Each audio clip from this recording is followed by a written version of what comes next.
The Galaxy S26 Ultra is the best Android phone yet, with a truly innovative and useful privacy display. You also get promising agentic AI features like Now Nudge, a thinner and lighter design, and better photos in low light. But the camera bump is a bit much, and there is still no silicon carbon battery. Here is the pros and cons in my full review. The Galaxy S26 Ultra is supposed to herald the age of agentic AI phones, but that doesn't mean much to the average person wondering if it's the best phone they can buy or if they should upgrade. The gist is that the AI inside this flagship should now be able to anticipate your needs better and help get stuff done for you. For example, the Now Brief feature surfaces recommendations based on the context of your texts. So, if someone asks you what time you want to go to the lunch, a little calendar button shortcut will show up, and soon, with automated app actions, you will be able to use your voice to do things like book an Uber or create a DoorDash order in the background via Gemini. In other words, apps are about to become a lot less relevant. Personally, I am more impressed with the S26 Ultra's hardware plus software innovations. Things like privacy display, which obscures private info from onlookers and can do so on an app-by-app basis, and the new horizon lock for shooting video, keeping your footage super steady no matter how shaky your hands. The Galaxy S26 Ultra is also lighter and thinner than its predecessor, and its camera system is noticeably improved in low light conditions. However, there are some things I don't like about the S26 Ultra, including its oversized camera bump and that its screen is dimmer than the previous S25 Ultra. Samsung's Galaxy S26 Ultra has a release date of March 11. The Galaxy S26 Ultra remains a steep $1,299, but at least Samsung didn't give this flagship a $100 price hike like the regular S26 and S26 Plus. You can also get up to $900 off with an instant trade-in credit. Just like before, the S26 Ultra starts with 256 GB of storage, but you can upgrade to 512 GB for $1,499 and 1 TB for $1,799.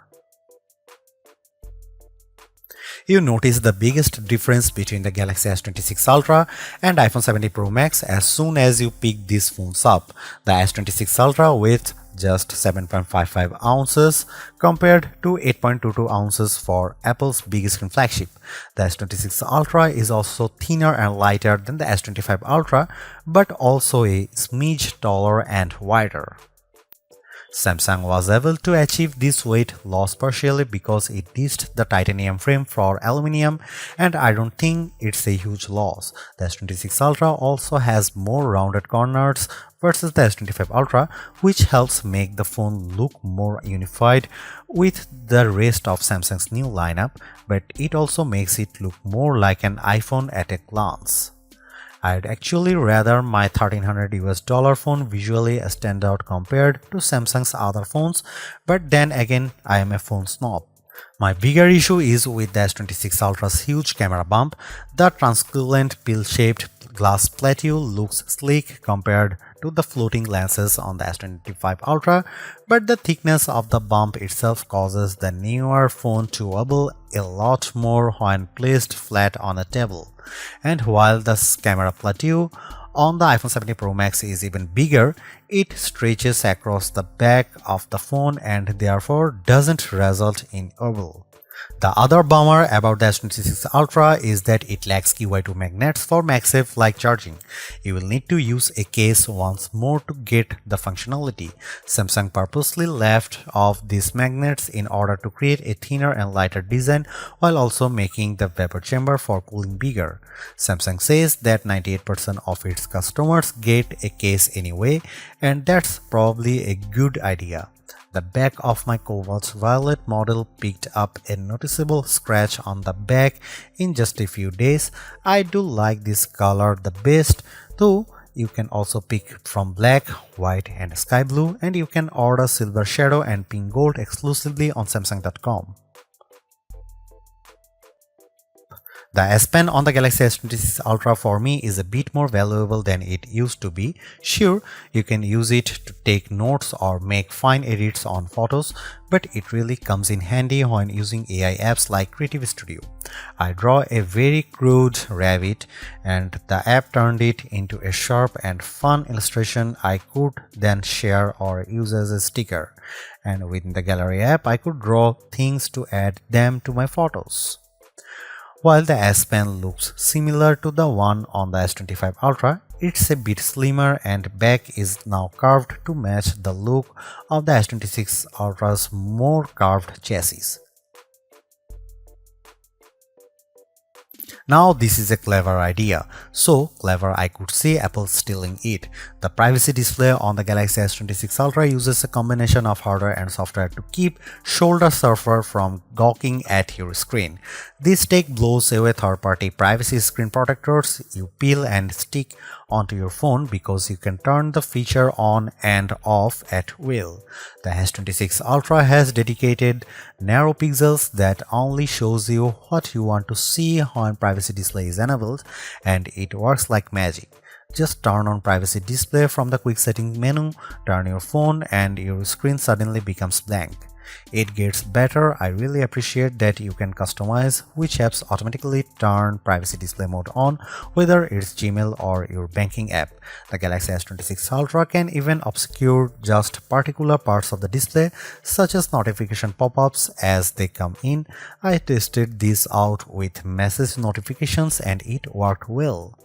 Based on our testing, the Galaxy S26 Ultra's display is slightly dimmer than the Galaxy S25 Ultra's panel, even with privacy displays mode turned off. For example, the Galaxy S26 Ultra reached a max 1806 nits of brightness with HDR content compared to 1860 for Galaxy S25 Ultra. When viewed head-on, I could tell that the Galaxy S25 Ultra's screen was brighter when viewing website on Chrome, even though it was not dramatic. But you really notice a difference when you view the screen off angle. That's the price you pay for privacy display, and I personally think it's worth paying if you really care about privacy. Don't get me wrong, this is a fantastic OLED display on the Galaxy S26 Ultra. It also benefits from an improved Pro Scaler that makes photos and videos appear sharper, and you get more lifelike colors thanks to Samsung's mobile digital natural image engine. When I watched a video of a helmeted chameleon side by side on the Galaxy S26 Ultra and S25 Ultra, the older phone's screen was indeed brighter, but the chameleon looked sharper with more contrast through the S26 Ultra. Outdoors, the Galaxy S26 Ultra's display was brighter than the iPhone 17 Pro Max in direct sunlight, even though the iPhone turned in slightly better results in our lab testing. In our previous iPhone 17 Pro Max vs Galaxy S25 Ultra camera shootout, Samsung lost points for mediocre low-light performance, but Samsung is firing back with a wider aperture on its main 200-megapixel camera and 50-megapixel telephoto lens. The result should be up to 47% and 37% brighter images through these two cameras. So I put that to set the test in a series of shots with the Galaxy S25 Ultra and Apple's flagship. Check out this zoom shot of Clock Tower. The Galaxy S26 Ultra image is noticeably clearer, while the S25 Ultra shot is fuzzy and chock full of noise. So, how about colors?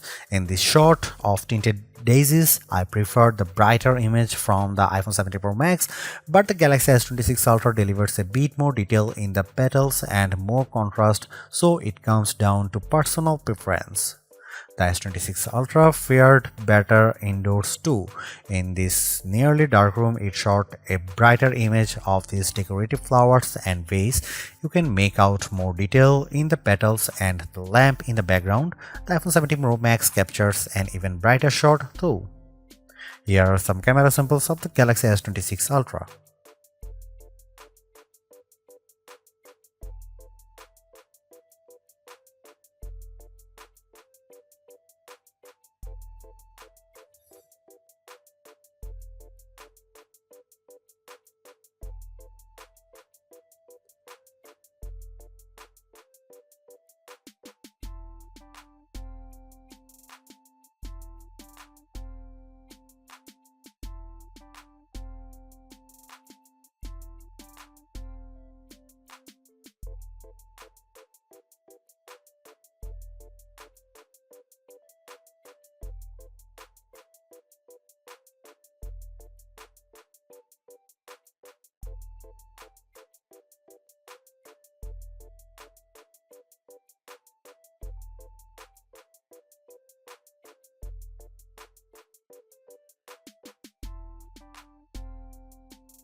The Galaxy S26 Ultra is one of those phones that should get better and smarter over time.